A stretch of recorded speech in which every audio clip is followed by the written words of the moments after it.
Elasticity. Elasticity, आप जानते हैं कि जब किसी रबर बैंड को खींचा जाए तो उसकी लंबाई में इजाफा हो जाता है। बिल्कुल उसी तरह जब आप किसी ऑब्जेक्ट को स्प्रिंग बैलेंस पर रखा जाता है तो स्प्रिंग बैलेंस का पॉइंटर नीचे की तरफ आ जाता है। स्क्रीन पे भी नजर आ रहा है। ऐसा इसलिए होता है कि स्प्रिंग बैलेंस के साथ लटकाए गए जो वेट है उसके बायस स्प्रिंग बैलेंस के अंदर लगे स्प्रिंग की लंबाई बढ़ जाती है। किसी भी ऑब्जेक्ट पर लगने वाली फोर्सेस की वजह से जो इसके अंदर तब्दीली वाकया होती है, ऐसी फोर्स जो किसी शय की शक्ल, लंबाई या वॉल्यूम में तब्दीली पैदा करे, डिफॉर्मिंग फोर्स कहते हैं। डिफॉर्मिंग फोर्स कहलाती है।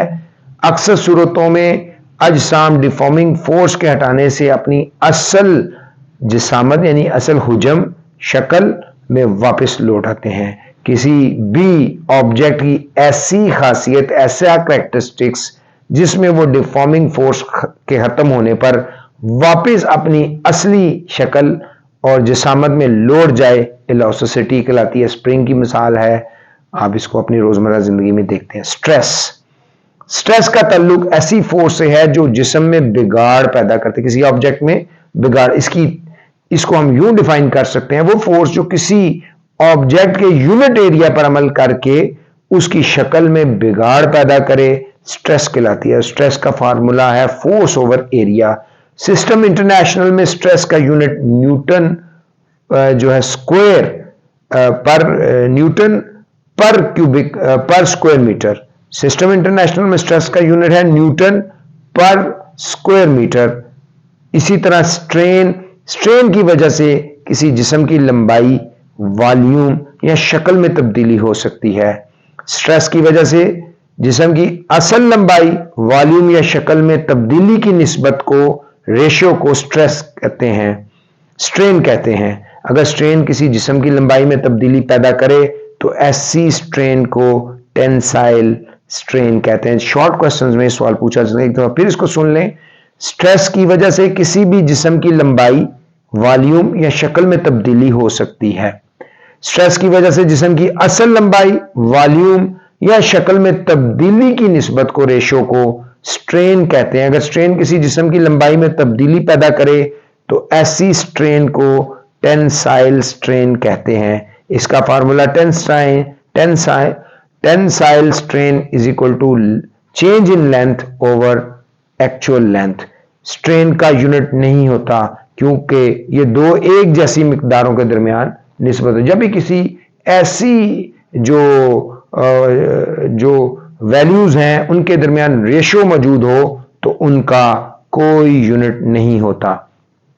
हुक्स लॉ, जो किसी भी इलास्टिक लिमिट के अंदर किसी भी ऑब्जेक्ट में पैदाशुदा स्ट्रेन उस पर लगाए जाने वाले स्ट्रेस के डायरेक्टली प्रोपोर्शनल होता है। इलास्टिक लिमिट के अंदर किसी भी ऑब्जेक्ट में पैदाशुदा स्ट्रेन उस पर लगाए जाने वाली स्ट्रेन के डायरेक्टली प्रोपोर्शनल होता है। मुशाहदात से पता चलता है कि किसी ऑब्जेक्ट की लंबाई, वॉल्यूम या शक्ल में बिगाड़ उस पर लगाए जाने वाली स्ट्रेस पर मुनहसिर होता है। हुक्स के कानून के मुताबिक स्ट्रेस हमेशा डायरेक्टली प्रोपोर्शनल होती है स्ट्रेन के। यहां पे एक कांस्टेंट आ जाता है, constant is equal to stress over strain.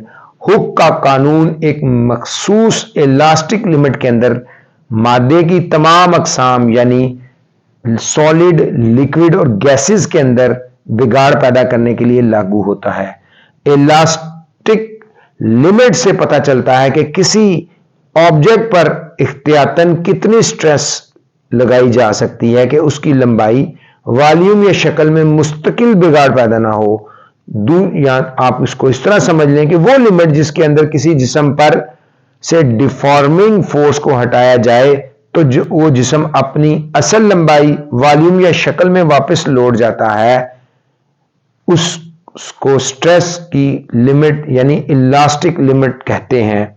और अगर कोई भी स्ट्रेस इस लिमिट यानी इलास्टिक लिमिट के हद से आगे गुजर जाए तो किसी भी ऑब्जेक्ट में मुस्तकिल बिगाड़ पैदा, यानी वो टूट भी सकती है, दोबारा वो अपनी शक्ल में नहीं आएगी और स्ट्रेस हटाने के बावजूद भी वो अपनी इब्तदाई हालत में वापस नहीं जाती। आपको स्क्रीन पे भी वो नजर आ रहा है कि स्प्रिंग की लंबाई में इजाफे का इन्हिसार हमेशा वजन पर होता है। दूसरा आपको जो है फोर्स और लंबाई में इजाफे के दरमियान एक ग्राफ नजर आ रहा है, ब्रेकिंग पॉइंट है, इलास्टिक लिमिट है। यानी कि इलास्टिक लिमिट वो लिमिट है जिसमें जब भी आप उस बॉडी को, उस ऑब्जेक्ट को छोड़ेंगे, उसके अंदर डिफॉर्मिंग फोर्स हटाएंगे तो वापस अपनी असल शक्ल में, वॉल्यूम में या जिसामत में आ जाएगी।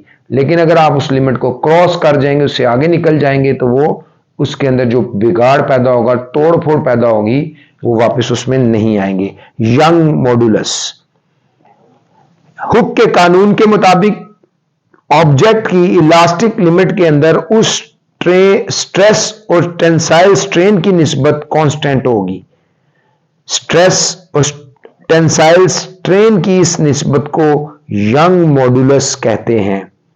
आपको यंग मॉडुलस को समझना है, बड़ा अहम टॉपिक है कि हुक के कानून के मुताबिक ऑब्जेक्ट की इलास्टिक लिमिट के अंदर उस स्ट्रेस और टेंसाइल स्ट्रेन की निस्बत कांस्टेंट होगी। स्ट्रेस और टेंसाइल स्ट्रेन की इस निस्बत को यंग मॉडुलस कहते हैं। सपोज करेंगे एक सलाख है की लंबाई L नॉट और क्रॉस सेक्शनल एरिया A है।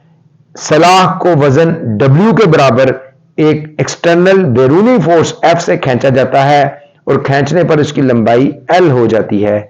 तो अगर आपको स्क्रीन पे भी नजर आ रहा है कि Young modulus is equal to stress over tensile strain, तो यहां पे जो लेंथ, सलाह की लंबाई थी, लेंथ की तब्दीली थी, वो डेल्टा L है। डेल्टा L का मतलब होता है डिफरेंस, और स्क्रीन पे भी नजर आ रहा है delta L is equal to L minus L not.